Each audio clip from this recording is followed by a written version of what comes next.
हमरा कमहर में सड़िया पेन्हावा हो राजा जी। हमरा कमहर में सड़िया पेन्हावा हो राजा जी। दिलवा के कहरा से लागल हो बतावा हो राजा जी।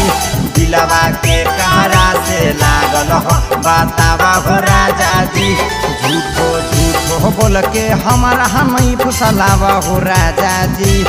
झूठो झूठो बोल के हमारा नहीं फुसलावा हो राजा जी। दिलवा के कहरा से लागल हो बतावा हो राजा जी। दिलवा के कहरा से लागल हो बतावा हो राजा जी। दिलवा के कहरा से लागल हो बतावा हो राजा जी।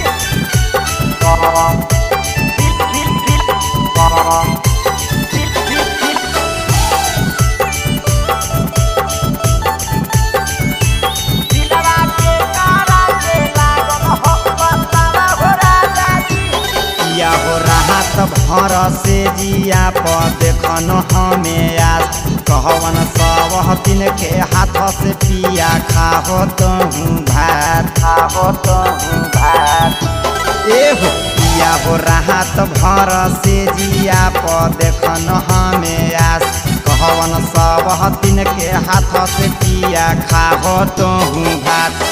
अपन रानिया के ये तना नहीं सातावा हो राजा जी। अपन कनिया के ये तना नहीं सातावा हो राजा जी। दिलवा के कहरा से लागल हो बतावा हो राजा जी।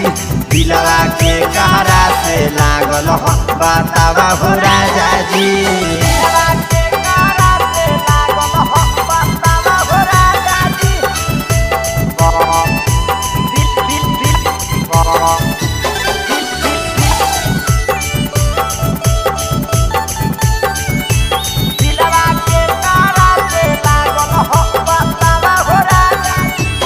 अजले कैलो नहीं पिया हमर जवानिया के नाथ। हमर साया साड़ी रहो हकई राजा जी उपास राजा जी उपास।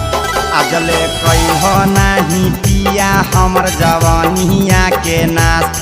हमर साया साड़ी रहो हकई राजा जी उपास। रंजन रंजित तोहरा कुछ नहीं बुझावा हो राजा जी। हरे राम गोरे तोरा नहीं बुझावा हो राजा जी। दिलवा के कहरा से लागल हो बतावा हो राजा जी।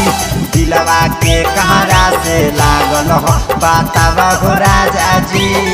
Presented by Rama Film।